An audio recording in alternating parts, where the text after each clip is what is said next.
हमारी दूसरी प्रेरणा स्रोत और आप सबके सामने बीच में फूल वासन जी से आपको कुछ सीखना है, ये बताएंगे अपने बारे में। बोलो राधे कृष्ण भगवान की, वृंदावन धाम की। आज सभी यादव कुल के सभी हमारे अति सम्मानित हमारे माया प्रेम माया का बहनों को लुटाने वाले मेरे भाइयों को सबसे पहले नमन करती हूँ, क्योंकि यहाँ तक आए हैं उन्हीं के कारण हुआ है। सबसे पहले प्रहलाद भैया ठाकुर जी के कृपा से ये कार्यक्रम रखे हैं और हम लोग को सम्मान दे रहे हैं। और सभी हमारे अलग अलग जिले से आए हुए सभी राज्य से आए हुए दीदियों को भी मैं बहुत बहुत धन्यवाद देती हूँ। और सबसे ज़्यादा हमारा जय दीदी और री दीदी जो आज एक सम्मान का भी इनको मिला है और जो काम किए हैं एक बहुत बड़ी काम है।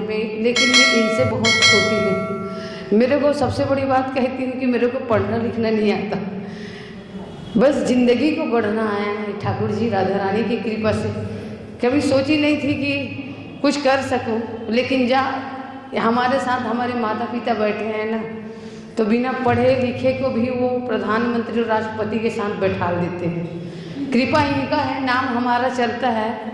लेकिन मैं तो चाहती हूँ कि नाम से कोई इंसान बड़ा नहीं होता, कर्म से बड़ा होता है। कर्म करो तो सब कुछ हो सकता है, और कर्म नहीं करने से पद भी बड़ा नहीं है। पद और सम्मान एक अलग जगह होता है, लेकिन ज़िंदगी में सबसे बड़ा जगह वो होता है जो कर्म है। किसी रोते हुए को हंसा देना, किसी को ज़िंदगी जीना सिखा देना, इससे बड़ा सम्मान बिल्कुल कोई चीज़ नहीं है। क्योंकि हमारे ठाकुर जी गीता में कहते हैं कि कर्म करो फल का आशा मत करो। शायद वही ठाकुर जी की कृपा से मैं यही सोची कि ज़िंदगी में एक जीव आत्मा बुद्धिमान ज्ञानवान भगवान बना तो दिए हैं, लेकिन क्या हम वास्तव में इतना बुद्धिमान हैं, ज्ञानवान हैं, एक इंसान है? क्या हम सुन सकते हैं? क्या हम बोल सकते हैं? क्या हम चल सकते हैं? क्या हम कुछ कर सकते हैं? नहीं।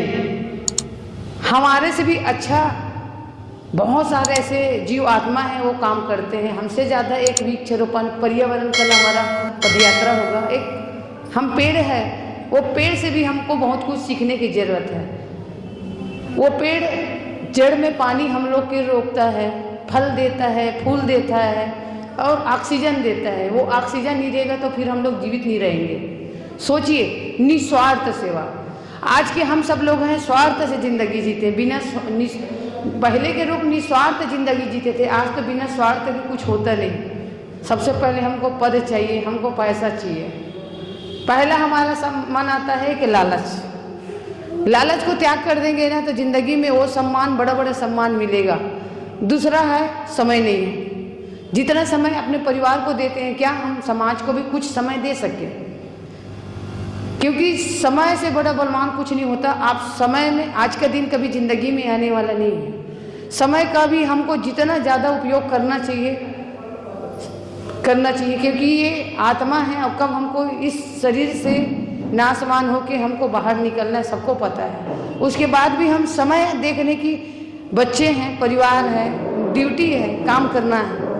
ठाकुर जी यही कहते हैं, हमारे कृष्ण कन्हैया जिस वंश में हम जन्म लिए हैं, हमको किसी के पास जाने की जरूरत नहीं। हमारे ठाकुर जी के पास तो पूरा दुनिया इनके पीछे पड़े हैं।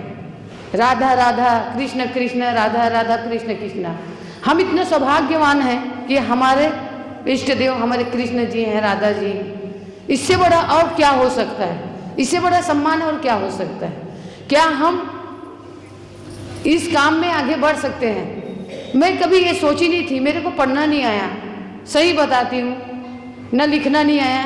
जिंदगी क्या है उसको भी मैं नहीं जान पा रही थी। लेकिन कहते हैं ना, परिस्थिति जिंदगी में इंसान को आत्महत्या करने को मजबूर कर देती है।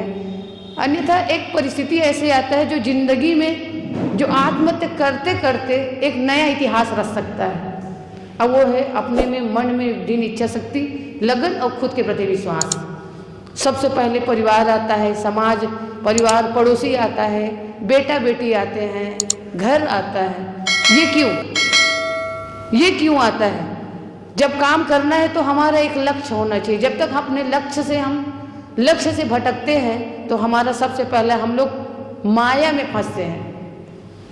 वो माया में फंसते हैं कि हमारा काम, हमारा पैसा, हमारा सब कुछ। शायद ठाकुर जी मेरे को अलग से बना दिए हैं। अपने इस वंश में मैं जन्म ली हूँ। मैं यदुकुल की बेटी होने का गर्व है मेरे को, क्योंकि जहाँ मेरे कृष्ण कन्हैया लाल है, जहाँ मेरी राधा रानी है, वो जब विश्व का इतना बड़ा बड़ा काम एक छिनी उंगली से पर्वत उठा सकते हैं, क्या हम क्यों किसी से कम हैं? क्योंकि कहते हैं ना कि नारी नारी मत कहो, नारी नर के खाना, नारी से नर होते ध्रुव पहला समान। मैं बचपन से गाय बकरी चराती थी। पहले तो जूठा बर्तन धोई, गाली सुनी, दुनिया का बहुत सारा गाली सुनी, बहुत ज़्यादा गाली सुनी। आदमी गाली से, समाज के ताना से या उनके बुराई से हम लोग हदास हो जाते हैं और घर में जाके बैठेंगे, सामने वाला क्या बोलेगा, मेरा पति क्या बोलेगा, ये दुनिया वाले लोग मेरे को हंसेंगे, ये क्यों? आप अपने कर्म के प्रति ध्यान दो। दुनिया तो हंसेंगे, चिल्लाएंगे, गाली देंगे। गाली देने का आदत आप अपने आप में बना लोगे ना तो ताली का भी हकदार आप बन सकते हो।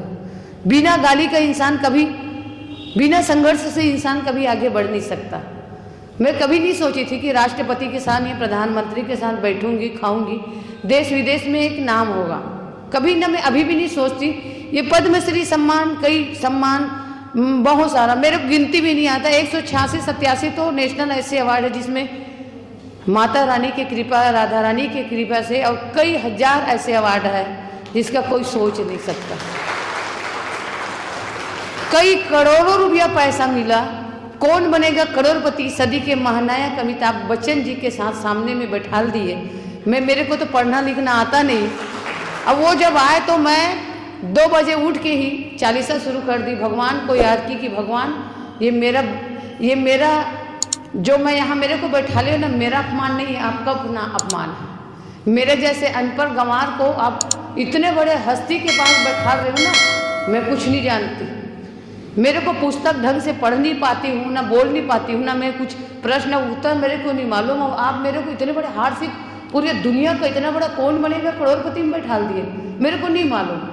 विश्वास से कह सकती हूँ, जब मैं 7 बजे से 8:30 बजे रात तक बैठी तो 4 अक्षर था, उसमें 3 अक्षर बिल्कुल समझ में नहीं आता था, 1 अक्षर समझ आता था, अब वो था सही उत्तर था।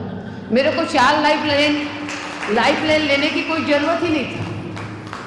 अमिताभ बच्चन बोले कि फुलबासन दी, आप तो पढ़ना लिखना आता नहीं है, लेकिन इतने बड़े बड़े संगठन चला रहे हो, आप लाखों लाखों महिलाओं को जोड़े हो, कैसे कर लेते हो? ये समाज के लिए भी है और ये आप सबके लिए है। मैं यही बोली कि ज़िंदगी में कुत्ता को पत्थर फेंक के मारोगे ना तो कुत्ता डर के भागेगा, क्योंकि वो अकेला है। एक बिल्ली को भी पत्थर फेंक के मारोगे ना तो बिल्ली भी अकेली हो भाग जाएगी, डरेगी। लेकिन ज़िंदगी में मधुमक्खी की छाता की तरह आप रहोगे ना तो आपके ऊपर कोई हमला नहीं कर पाएगा। समाज यही संगठन है। हम बटे हैं अलग अलग में। वो बोल रहे हैं हम क्या करेंगे, वो बोल रहे हैं उनका कार्यक्रम है, वो बोल रहे हैं उनका कार्यक्रम है, नहीं यहाँ नहीं जाना, वहाँ नहीं जाना। ये क्यों? इष्ट देव हमारा एक है, राधा रानी हमारी है, तो फिर हम क्यों बटे? क्यों ये जाए कि हम पद है तभी काम करेंगे, पद नहीं है तो काम नहीं करेंगे, या सम्मान मिला तब काम करेंगे, सम्मान नहीं मिला तो काम करेंगे। आप कर्म तो करके देखो ना, बिना बुलाए आपका सम्मान सब जगह कराएंगे हमारे ठाकुर जी। मैं कभी नहीं सोची थी, मैं तो ट्रेन के सामने निकली थी, मर जाऊंगी और 4 बच्चों को ट्रेन के सामने फेंक दूंगी। गरीबी इतना था, पहनने को साड़ी नहीं था, 50 जगह साड़ी फटा था, पैर ढकती थी एक पैर को तो दूसरा पैर खुल जाता था, दूसरा पैर को ढकती थी तो दूसरा पैर खुल जाता था। रातों रात 1.5 साल के बच्चे को लेके कमर में बांध के घूमती थी, 4 बच्चों को लेके भिखारी की तरह भीख मांगती थी। गली गली जाती थी कि चावल दे दो, चावल दे दो, धान दे दो, मेरे बच्चे लोग मर जाएंगे। 2 दिन 3 दिन बच्चे भूख के कारण तड़पते थे। देखिए हमारे बीच में हमारे राष्ट्रीय लीडर सतप्रकाश जी पहुंच चुके हैं, क्योंकि 6 बजे आरती भी होनी है। इसके बाद आप लोग यही रहना है, आरती में शामिल रहना है और सतप्रकाश के सामने जाना। धन्यवाद। तो ये बहुत मुश्किल संघर्ष था मेरा, छोटे छोटे बच्चों को भूखे रखना। सोच ली कि अब जीना नहीं है, मरना है, क्योंकि हम गाय बकरी से रहते थे। गाय एक चरवाहा के रूप में, ना घर था, ना ढंग से बर्तन था, ना खाने को 2 वक्त रोटी नहीं था, पहनने को कपड़ा नहीं था। लेकिन बड़े दुख के साथ कह सकती हूँ कि इसमें भी मेरे ठाकुर जी, मेरे राधा रानी साथ थे। निकली थी ट्रेन में कटाने के लिए, तो उनका रूप फिर नजर आया कि तू अकेला पागल है क्या?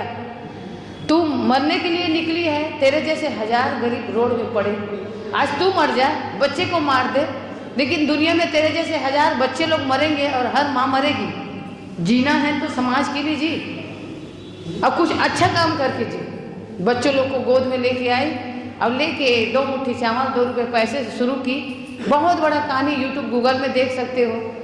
2 लाख महिला राजनांदगांव जिला में, अभी तो 2.5 लाख महिलाएं जुड़ी है। 2 रुपये पैसा तो था, वो जिले में 40 करोड़ और छत्तीसगढ़ में अभी लगभग 16 लाख महिला समूह जुड़ी, जिसमें 95 करोड़ बजट राशि है। वो आप एक छोटा सा समूह नहीं है, बड़ा बड़ा फैक्ट्री है, कंपनी है। 300 गांव में जाओगे तो आपका दूध का धार मिलेगा। मैं खुद बकरी गाय चराती थी, घर पालन करने के लिए अपने पति को ट्रेनिंग दी। और उस ट्रेनिंग को अपने पति को, मेरा पति पढ़ा लिखा नहीं है, गाय दूसरे यहाँ पर नौकरी करता था, तो मेरा पति पढ़ा नहीं था, तो मैं गौ पालन, पशुपालन तो पहले दूसरे यहाँ का करते थे। आज मेरे यहाँ 30 से 40 भैंस गाय है और दूध बेच के मैं अभी तक समाज सेवा करती हूँ। लगभग करोड़ों रुपये पैसा मिला है। उसमें माता रानी, राधा रानी की कृपा से मैं कहना चाहती हूँ कि शाम के लिए चावल है या सब्जी है, ये मैं चिंता नहीं करती ये है। इसलिए मैं अभी तक अपने लिए, अपने खुद की मेहनत करके मैं 1 रुपये का बिंदी नहीं ली हूँ। ये साड़ी भी देने वाला है, चूड़ी, साड़ी, चप्पल। अपने लिए क्या जीना, जीना है तो समाज के लिए। जब उसमें जो सुकून है ना, तो सूरत सुंदर बनाने से अच्छा दिल सुंदर बना लो, तो परमात्मा ना हर चीज़ मदद करता है। मैं 5 रुपये लेके पूरे भारत का भ्रमण करती हूँ, लेकिन कहीं ऐसे नहीं लगता कि मैं भूखी हूँ या मैं प्यासी हूँ। मेरे को जरूरत पड़े तो ट्रेन में भी मेरे को काफ़ी पिलाने वाला, अरे भैया आप बासन दीदी हो, कोई भैया मिलेगा, दीदी आप टिफिन खा लो, तो करता धरता तो ये है। हम क्यों चिंता करें हमारे बेटा और बेटी का? अब इसलिए मैं कभी चिंता करती नहीं हूँ। मेरा आज घर में मेरा दोनों बेटा जो 1.5 साल का, 3 साल का था, वो बेटा जवान हो गया। एक बेटा तो अभी साथ में आया है। लेकिन भारत में अभी मेरा 16 पद है।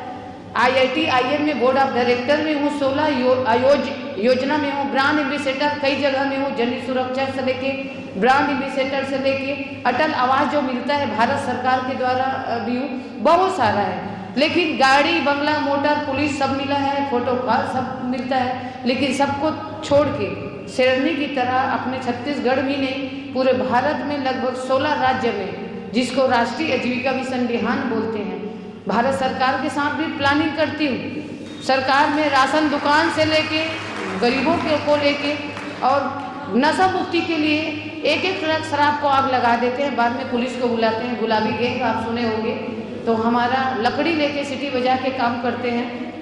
क्योंकि पूजा पाठ मेरा उठना 2:44 में होता है, जो भी 1-1.5 घंटा है उतना ही दे पाती हूँ।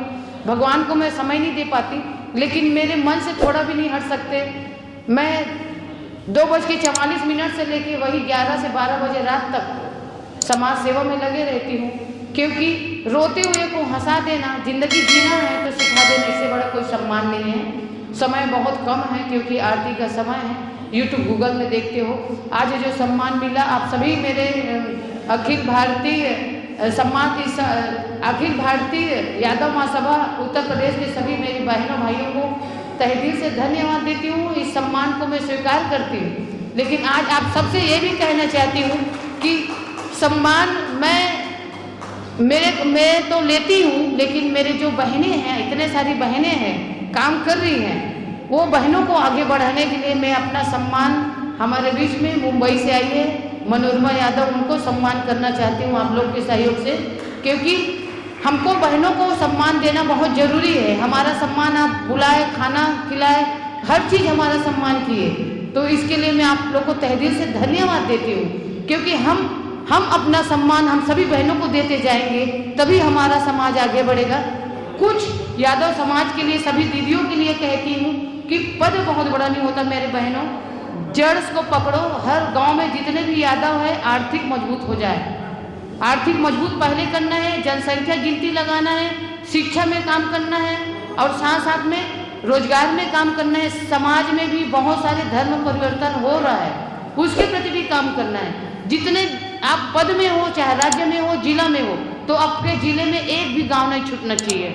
आप प्रमाण पत्र एक फार्म बनाइए, फार्म में जनसंख्या के साथ वो कम से कम 50 ग्रुप तैयार करें और अपने जिले में, अपने ब्लॉक में, अपने सेक्टर में तैयार करके रखें। और ये हर जो अभी भैया शुरू कर रहे हैं, ये काम हर राज्य में हो। अपने बल से 2 रुपए चावल, 2 मुट्ठी चावल से इस कार्यक्रम को आगे बढ़ाना है अहिरानी ग्रुप को। ये आप लोग से मैं विनती करती हूँ ठाकुर जी के सामने में, राधा रानी को, और जहाँ भी आपका मेरा जरूरत पड़े तो मैं भारत के हर कोने कोने में अपने खुद पैसे से, अपने खुद खर्चे से, अपने रहने के खर्च मैं स्वयं करूँगी और मैं आ जाऊँगी। धन्यवाद। जय हिंद, जय भारत।